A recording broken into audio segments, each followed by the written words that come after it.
नमस्कार दोस्तों, मैं राहुल आप सभी का मंथन में स्वागत करता हूं। जैसा कि आप लोग थंबनेल को देख करके ही समझ गए होंगे कि आज के सेशन में हम लोग ब्लेस्फेमी के ऊपर चर्चा करेंगे।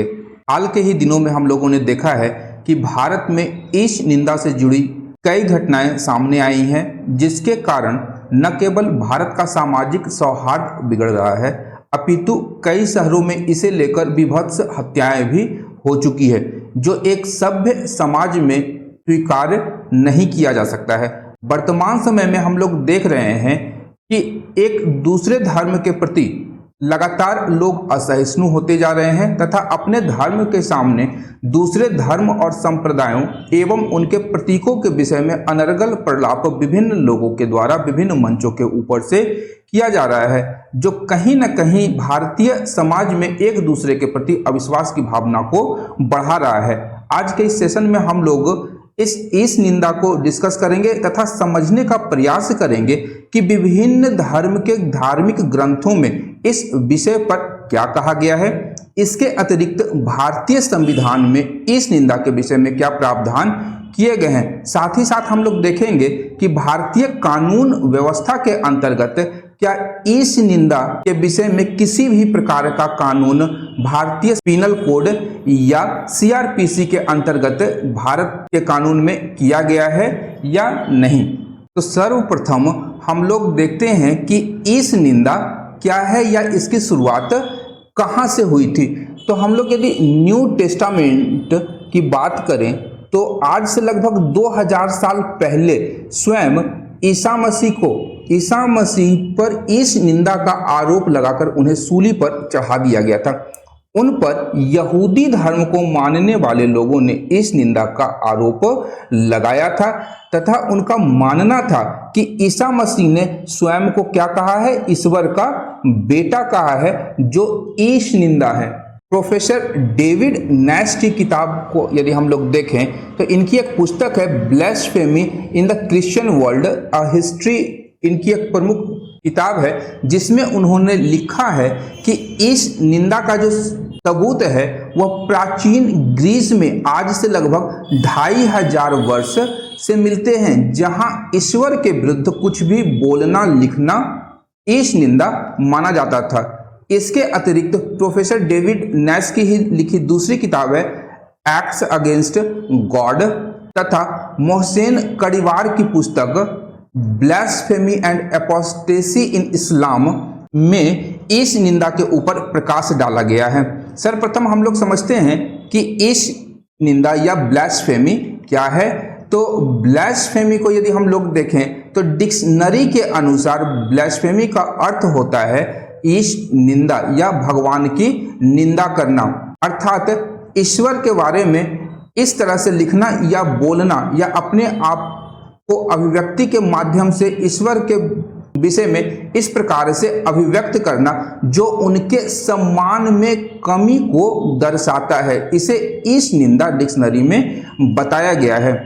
इस शब्द की इटिमोलॉजी को समझे तो यह ग्रीक शब्द है जिसका अर्थ इस निंदा होता है, जो धार्मिक शब्दावली में किसी देवता के प्रति अवमानना, अनादर और सम्मान या कमी को दर्शाता है। एक प्रतीक जिसे धार्मिक दृष्टिकोण से पवित्र हो उसका उल्लंघन इस निंदा माना जाता है। यदि हम लोग कुछ एक्सपर्ट्स या विशेषज्ञों की राय को देखें तो उनका मानना है कि धर्मों के विकसित होने के साथ ही लोगों की श्रद्धा को बरकरार रखने के लिए इस निंदा के कॉन्सेप्ट की शुरुआत की गई है। यानी धर्म में प्रत्येक लोगों की आस्था बनी रहनी चाहिए, इसलिए धार्मिक नेताओं ने इस निंदा की शुरुआत की थी। नालसर यूनिवर्सिटी के प्रोफेसर फैजान गुप्ता का मानना है कि जब 13वीं शताब्दी के दौरान यूरोप में धर्म एवं राज्य का एकीकरण हुआ तो इस निंदा का एक नया स्वरूप सामने आया और अब इस निंदा का मतलब केवल ईश्वर की ही बुराई करना तक सीमित नहीं रह गया, अपितु यदि कोई व्यक्ति राज्य को चुनौती देता है तो उसे भी इस निंदा माना गया है। आगे वह लिखते हैं 17वीं शताब्दी में इंग्लैंड के रहने वाले जॉन टेलर नाम के एक शख्स ने जीसस क्राइस्ट या ईसा मसीह के विरुद्ध अपशब्द का इस्तेमाल किया था। इस जॉन टेलर का मुकदमा इंग्लैंड की अदालत में चला, जहां chief justice sir Matthew hello ने इसे राष्ट्रद्रोह बताया गया था। इस मामले पर अपना फैसला सुनाते हुए chief justice sir Matthew hello ने जॉन टेलर के द्वारा धर्म पर सवाल उठाना कानून पर सवाल उठाने जैसा माना था। इस कृत्य के लिए जॉन टेलर को मृत्यु की सजा सुनाई गई थी। इसका एक अन्य उदाहरण हमें 1669 ईस्वी में स्वीडिश रॉयल नेवी के 2 जवानों को मौत की जब सजा दी गई थी, तो उन्हें भी इस निंदा के आरोप में ही यह मौत की सजा दी गई थी। वहां पर हुआ क्या था कि उन्होंने एक गीत I have Jesus in my heart के स्थान पर I have the devil in my heart को गाया था, और इसी गाने को क्या माना गया था, इस निंदा माना गया था, और बाद में दोनों जवानों को मौत की सजा सुनाई गई थी।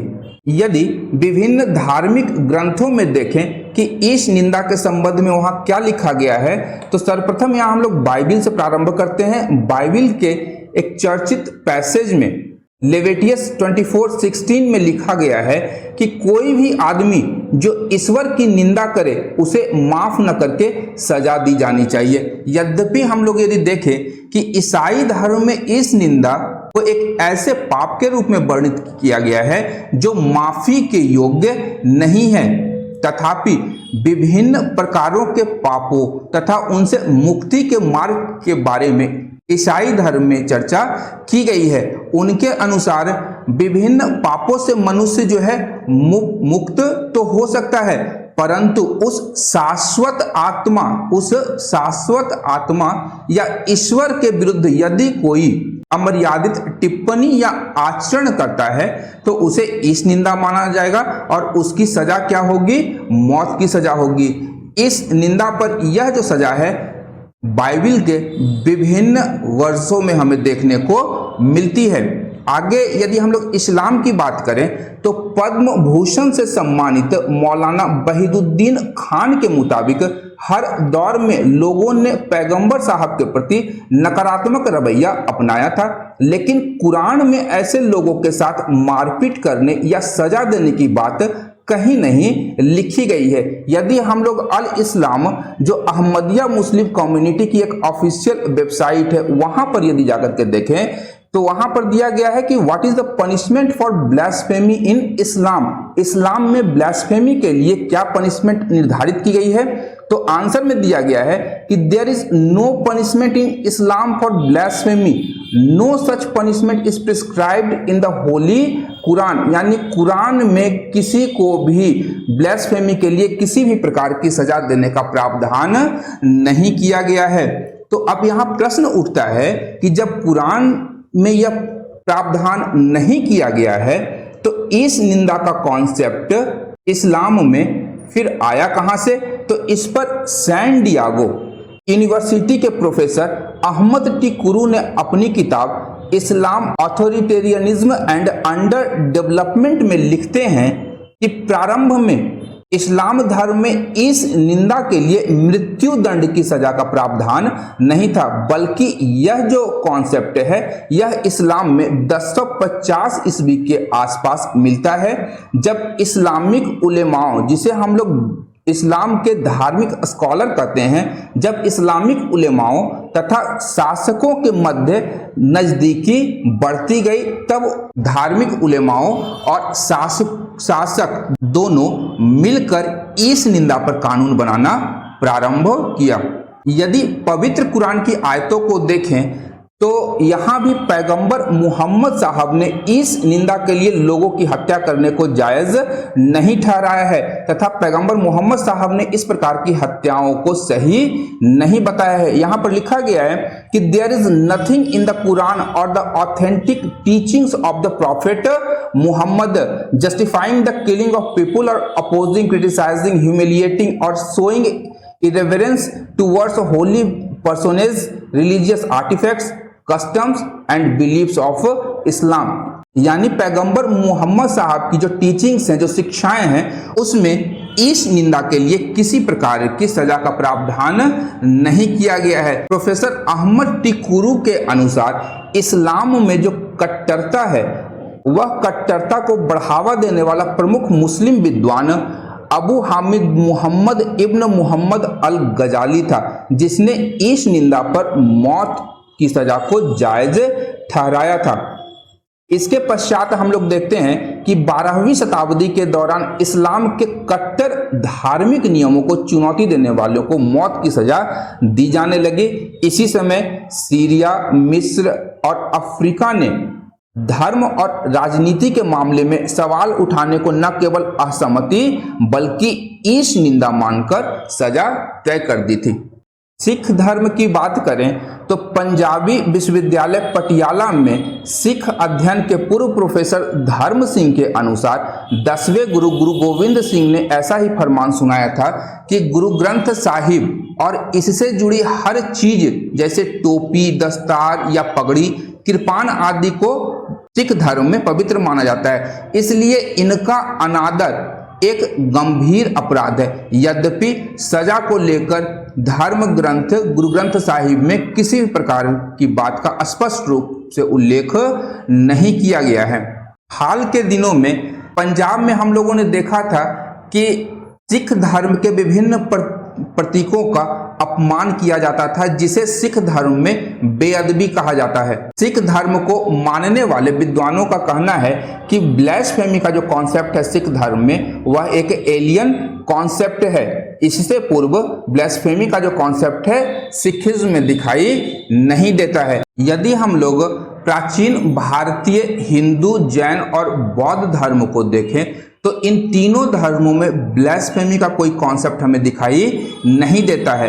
विद्वानों का कहना है कि भारत का हिंदू धर्म विश्व के सर्वाधिक सहिष्णु धर्म में से एक है और इससे अधिक सहिष्णु धर्म विश्व में कोई नहीं है। जहां एक और विश्व के अब्राह्मणिक धर्मों में केवल आस्तिक विचारधारा को ही मान्यता प्राप्त है तथा नास्तिक विचारधारा को भी वहां क्या माना गया है, ईश निंदा माना गया है। वहीं दूसरी ओर भारतीय धर्म में आस्तिक और नास्तिक दोनों प्रकार के संप्रदायों का उल्लेख प्राप्त होता है।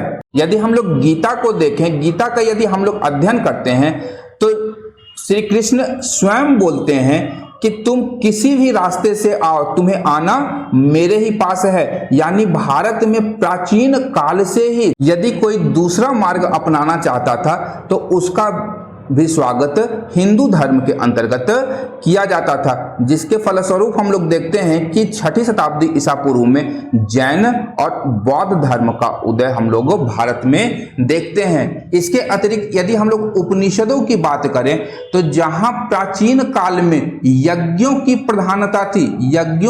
प्रधानता थी तो उपनिषद विशेषकर मुंडको उपनिषद में कहा गया है कि यज्ञ जो है टूटी नाव के समान है, यानी टूटी नाव के समान यज्ञ की तुलना की गई है। तो आलोचना यहाँ पर हिंदू धर्म के अंतर्गत इस निंदा नहीं माना गया है और प्राचीन काल से ही हिंदू धर्म में जो भी कुरीति विद्यमान थी उन कुरीतियों को भी दूर हम लोगों ने स्वयं से किया है। यहाँ यदि हम लोग कुछ उदाहरण को देखें तो हाल ही में क्या हुआ है कि काली माँ का एक पोस्टर जिसमें काली माँ को सिगरेट पीते हुए दिखाया गया है। अब यहाँ पर यह जो पोस्टर है मनी मैकलई के द्वारा बनाई गई एक डॉक्यूमेंट्री फिल्म काली है, जिसमें अभिव्यक्ति की आजादी के नाम पर हिंदू धर्म के प्रतीकों का अपमान किया जा रहा है। वहीं हम लोग प्रसिद्ध चित्रकार M.F. हुसैन की बात करें तो इन्होंने भारतीय हिंदू देवी देवताओं की नग्न तस्वीरें बनाई थी। ये कुछ उदाहरण हैं जो किस प्रकार से हम लोग देखते हैं कि हिंदू धर्म के जो देवी और देवताएं हैं उनके प्रति विशेष वर्ग के लोगों के द्वारा गलत प्रस्तुतिकरण किया जा रहा है या किया गया है। लेकिन यह सहिष्णुता ही है जो इन लोगों के विरुद्ध किसी भी प्रकार की आज तक कोई कार्रवाई नहीं की गई है। यद्यपि काली मां के विवाद में मनी मैकलई के विरुद्ध विभिन्न स्थानों पर FIR दर्ज की गई है। आगे हम लोग देखते हैं इस निंदा से जुड़े हुए कुछ चर्चित मामले। तो फैजान मुस्तफ़ा जो नालसर यूनिवर्सिटी के प्रोफेसर हैं, उन्होंने अपने एक आलेख में लिखा है कि 1528 ईस्वी में बॉटमैन नाम के एक शख्स ने ईश्वर को मानने से इनकार कर दिया, यानी कि इसने नास्तिक संप्रदाय को अपना लिया था और इस नास्तिकता के कारण उसे पेरिस में जिंदा जलाकर मार डाला गया था।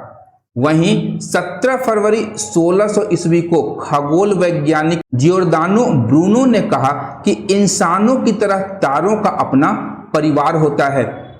इसे ईश निंदा माना गया और ब्रूनो को जिंदा जला करके मार दिया गया। इसी प्रकार तीसरा केस यदि देखें तो 1633 ईस्वी में खगोलविद गैलीलियो गैलीली ने ईश्वर के नियमों को चुनौती देकर साबित किया था कि पृथ्वी सूर्य के चारों ओर चक्कर लगाती है। इससे नाराज होकर चर्च ने गैलीलियो के ऊपर दबाव बनाया और उन्हें फांसी की सजा दी गई, लेकिन बाद में माफी मांगने पर चर्च ने उनकी सजा को कम करके उन्हें घर में नजरबंद कर दिया। यहाँ उल्लेखनीय तथ्य है कि इस निंदा के ये तीनों मामले उस समय के हैं जब यूरोप में पुनर्जागरण काल का समय था। ध्यान रखिएगा, यही वह समय था जब यूरोप में पुनर्जागरण काल चल रहा था और इतिहास में कहा जाता है कि इस कालखंड में यूरोप मानववाद और विज्ञानवाद की ओर बढ़ रहा था। ये तीनों केस यूरोप के पुनर्जागरण काल पर प्रश्न चिन्ह लगाते हैं। केवल वैज्ञानिक तथ्यों को जनता के सामने रखने पर इन महान वैज्ञानिकों और अन्वेषकों को न केवल शारीरिक और मानसिक तौर पर प्रताड़ित किया गया था, अपितु धर्म के नाम पर इनकी हत्या भी की गई थी।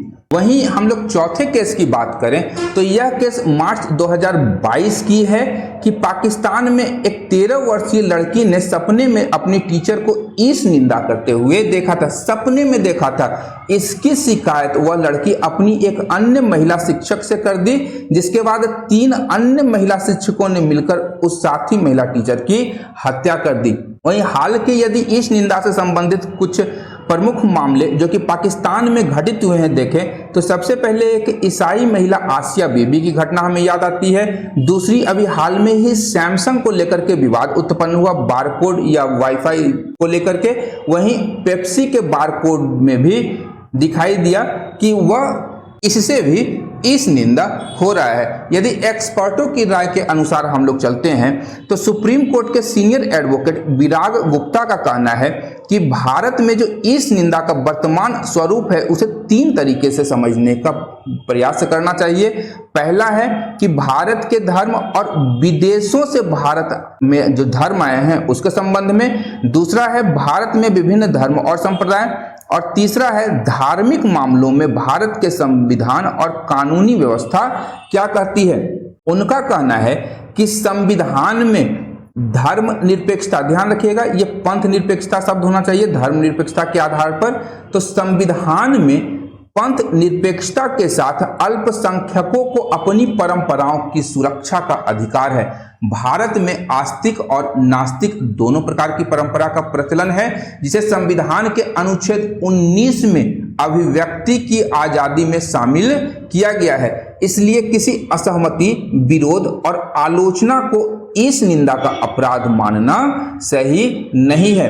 अस्पष्ट बातों के आधार पर इस निंदा को आपराधिक बनाना संविधान के अनुच्छेद 14 समानता का अधिकार, अनुच्छेद 19 अभिव्यक्ति की आजादी, अनुच्छेद 21 प्राण और दैहिक स्वतंत्रता, साथ ही मौलिक कर्तव्य 51A(H) का भी उल्लंघन है। इस मौलिक कर्तव्य में कहा गया है कि जनता में वैज्ञानिक दृष्टिकोण और मानवीय गुणों के विकास करने की बात शामिल की गई है। यहाँ पर वैज्ञानिक दृष्टिकोण ध्यान रखिएगा और मानवीय गुण, ये दोनों का विकास जनता में करने की बात कही गई है।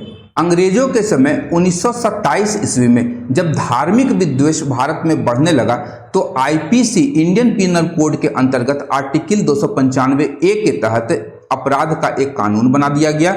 इसे आजादी के बाद रामजी लाल वर्सेस उत्तर प्रदेश के केस में सुप्रीम कोर्ट में चुनौती देते हुए कहा गया था कि यह संविधान के अनुच्छेद 19(1)A और 19(2) के खिलाफ है। लेकिन सुप्रीम कोर्ट ने पब्लिक ऑर्डर के नाम पर इस कानून को वैध ठहराया था। यह ध्यान रखिएगा 295A, यह आगे हम लोग इसे अभी कवर करेंगे।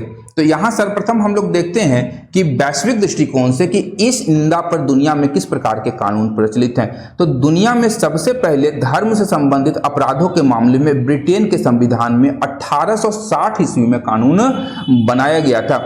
प्यू रिसर्च के अनुसार कि 2019 में दुनिया के 198 देशों में से 79 यानी 40% देशों में इस निंदा को रोकने के लिए कानून उपलब्ध हैं। वहीं दुनिया के 198 देशों में से 22 में यानी 11% देशों में अपने धर्म छोड़ने या नास्तिक होने को भी अपराध माना गया है। यदि कोई व्यक्ति किसी धर्म का पालन नहीं करना चाहता है तो इन 22 देशों में उन्हें भी इस निंदा के तहत उनको सजा दी जाती है। मिडिल ईस्ट और साउथ अफ्रीका के 20 में से 18 यानी 90% देशों में इस निंदा को अपराध माना गया है। यदि इस निंदा के मामले में मौत की सजा देने वाले देशों को देखें तो Afghanistan, Brunei, Iran, Nigeria, Pakistan, Saudi Arab, Mauritania आदि में इस निंदा के मामले में मौत की सजा देने का प्रावधान है।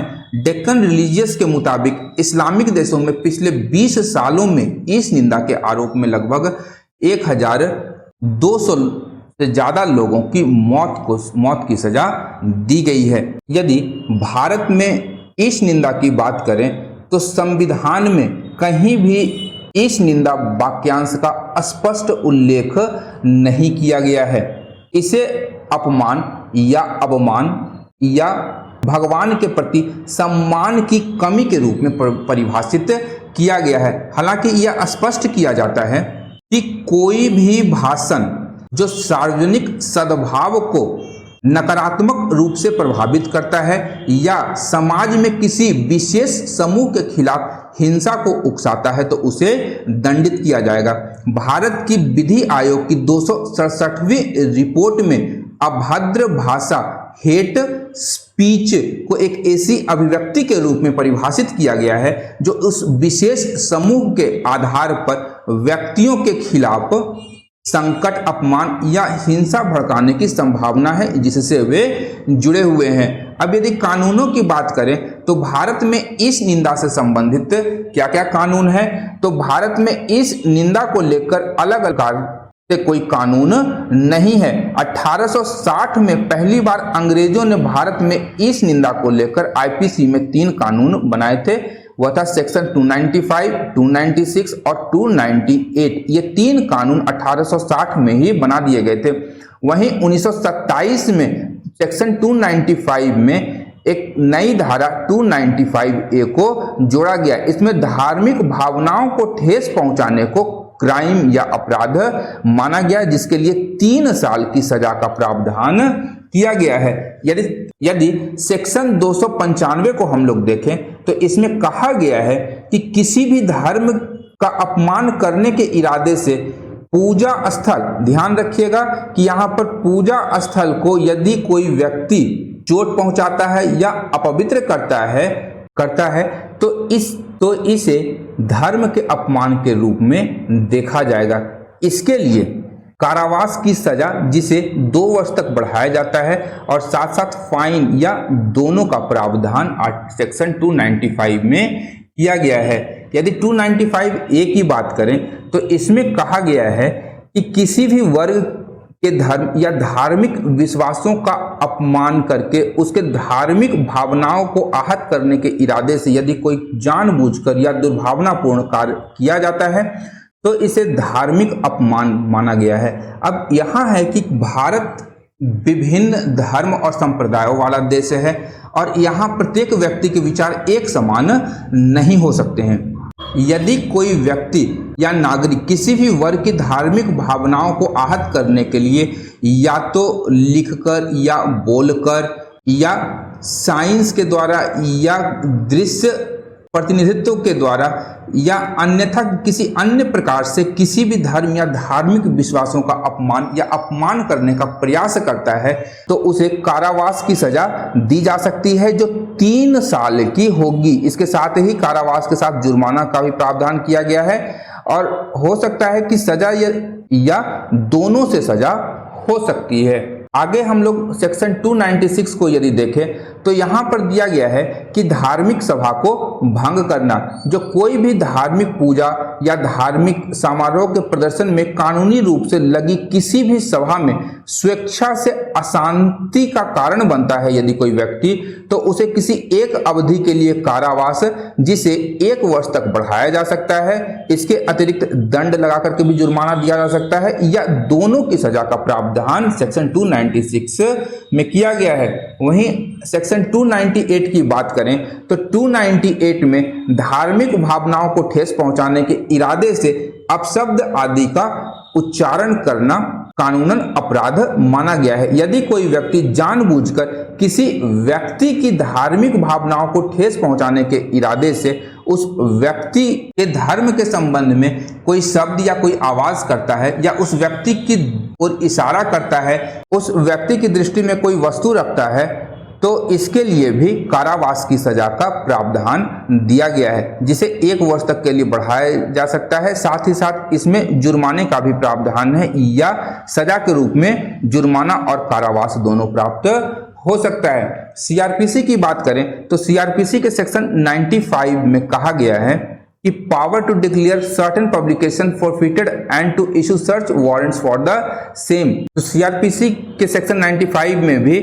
धार्मिक अपमान से संबंधित प्रावधान किए गए हैं। यद्यपि हम लोग देख चुके हैं कि पंजाब में पिछले कुछ वर्षों से धार्मिक अपमान के मामलों की संख्या में उल्लेखनीय वृद्धि देखी गई है। पंजाब की विधानसभा ने सर्वसम्मति से भारतीय दंड संहिता पंजाब संशोधन विधेयक 2018 को भारतीय दंड संहिता में धारा 295AA जोड़ने के लिए पारित किया था, जिसमें कहा गया है कि जो कोई भी व्यक्ति श्री गुरु ग्रंथ साहिब, श्रीमद् भगवद गीता, पवित्र कुरान, पवित्र बाइबिल आदि को इंटेंशनली हर्ट करता है और यदि इससे लोगों की धार्मिक भावनाएं आहत होती हैं, तो ऐसे व्यक्तियों को आजीवन कारावास की सजा दी जानी चाहिए।